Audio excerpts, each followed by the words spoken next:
Children, let's start the second part of our lesson, Footprints Without Feet. Satisfied with her guest, satisfied that her guest was an eccentric scientist. Eccentric here means mad, you can say crazy or strange. And in view that the fact he had paid her in advance, Mrs. Hall was prepared to excuse his strange habits and irritable temper. Mrs. Hall was ready to excuse, or she was you can say convinced with the explanation given by Griffin. And moreover, in addition to that, he had paid everything, the rent for the inn, in advance. Mrs. Hall was ready to bear his irritable habits, but the stolen money did not last long, and presently Griffin had to admit that he had no more ready cash. Now, all the money got over within very short span of time. Now he had no money. He pretended, however, that he was expecting a check to arrive at any moment. But he pretended, he made a scene, created a scene that he was expecting a check. Shortly afterwards, a curious episode occurred, and here also in the inn, a strange incident took place. Very early in the morning, a clergyman and his wife were awakened by the noises in the study. Clergyman, the person who is belong to church, that person is known as clergyman, and his wife. They both got up early morning by hearing the strange noises in their study room. Creeping downstairs, they heard the clink of the money being taken from the clergyman's desk. Then, when they heard it carefully, they came to know that somebody was taking the, you can say, box of money. They heard the noises of a box of money being taken. Without making any noise and with the poker gas firmly in his hand, the clergyman flung open the door. Suddenly, without making any noise, clergyman opened the door quickly, and he was having a stick in his hand with the what you play the poker. Flung open the door. Surrender, he shouted, surrender. Then, to his amazement, he realized that the room appeared to be empty. But he was strange to find that room was completely empty. Nobody was there. He and his wife looked under the desk, behind the curtains, and even the chimney. There wasn't a sign of anybody. There was no sign of a person. Yet the desk had been opened and the housekeeping money was missing. But they found the money box was missing. Extraordinary affair. The clergyman kept saying for the rest of the day.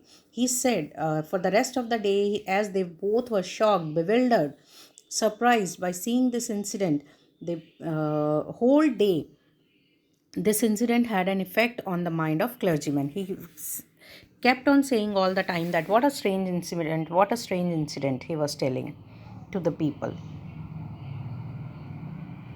But it was not an extraordinary as the behavior of Mrs. Hall's furniture as a little later that morning. Little later that morning, again one more incident took place in Mrs. Hall's house. The landlord and his wife were up very early. They got up very early and were surprised to see the scientist's door wide open. The door of the scientist was quite open. Usually it was shut and locked, and he was furious if anyone entered his room.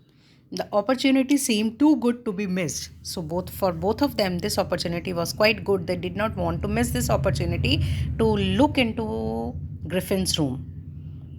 They peeped round the room, saw nobody, and decided to investigate. The bedclothes were cold, showing that the scientist must have been up for some time. If somebody lies down or take rest, when the person gets up from the at that place, the clothing of the bed is little warm, but they found that the clothing of the bed was cold. This means that the Griffin had got up early that morning, and the clothes and the bandages that he always wore were lying about the room.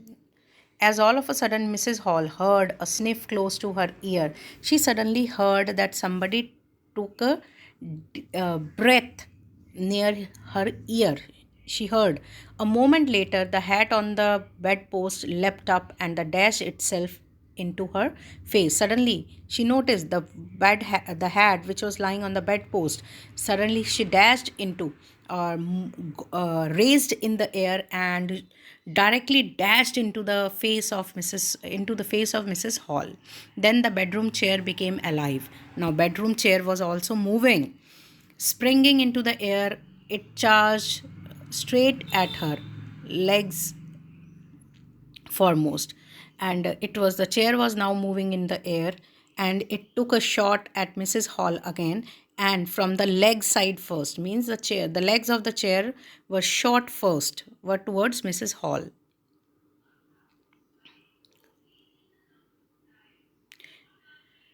As she and her husband turned away in terror, the extraordinary chair pushed them both out of the room and then appeared to slam and lock the door after them.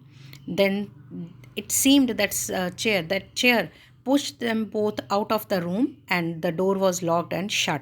Mrs. Hall almost fell down the stairs in hysterics. Now she was shocked, mentally shocked. Hysterics here means mental shock.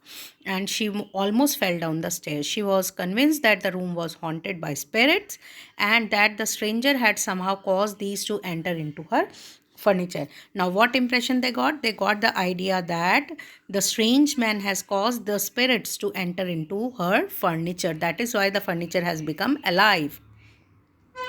My poor mother used to sit in that chair, she moaned. Now she was thinking about the chair on which her poor mother used to sit.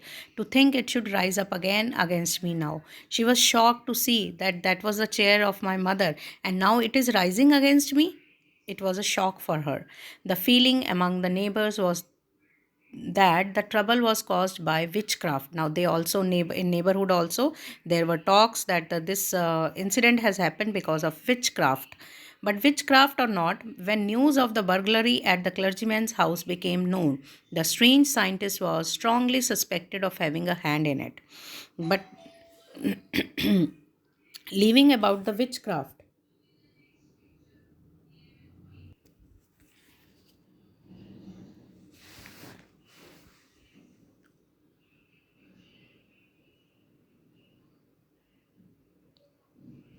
the strange scientist was strongly suspected of having a hand in it. Now, they suspected the scientist, or you can say Griffin, for having a hand. They thought that Griffin is really involved in this matter.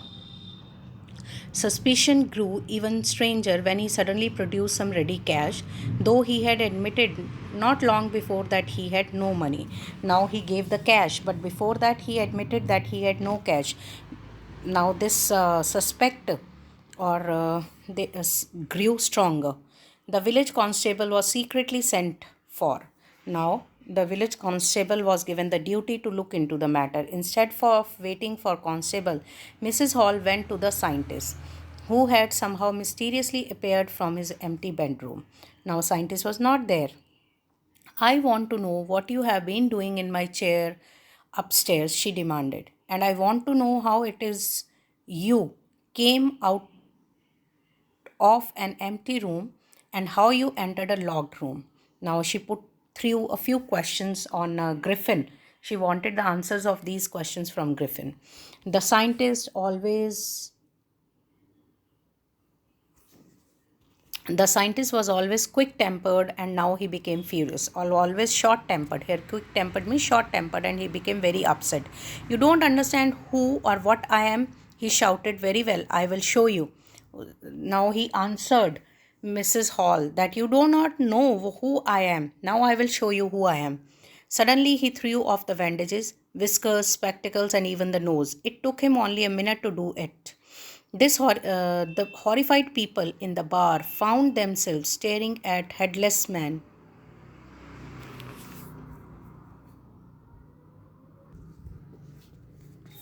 Suddenly he threw off bandages, whiskers, spectacles, and even nose. It took him only a minute to do this. The horrified people in the bar found themselves staring at a headless man. Now they were looking at a headless man. Mr. Jeffers, the constable, now arrived and was quite surprised to find that he had to arrest a man without a head. But Jeffers was not easily prevented from doing his duty. He was not ready to leave his duty. If a magistrate's warrant ordered a person's arrest, then that person had to be arrested with or without his head. He was such type of a man that if he was told to do any duty, he would definitely do it without any hesitation.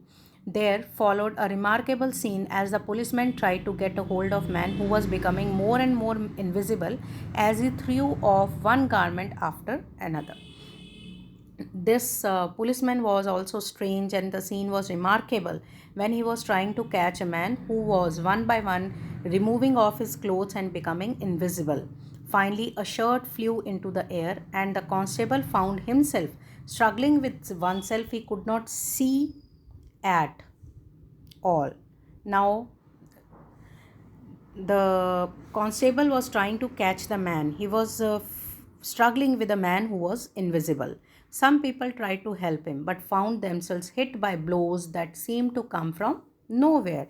Griffin was hitting the people, those people who were trying to help the constable in catching Griffin. In the end, Jaffer was knocked unconscious as he made a last attempt to hold on to the unseen scientist. Now, with a blow of his fist, Ghusa, he made Jaffer unconscious. There, there were nervous, excited cries of hold him, but this was easier said than done. It was easy to say that hold him than doing it. Griffin had shaken himself free, and now no one knew where to lay hands on him. This is all about the story, children. Thank you.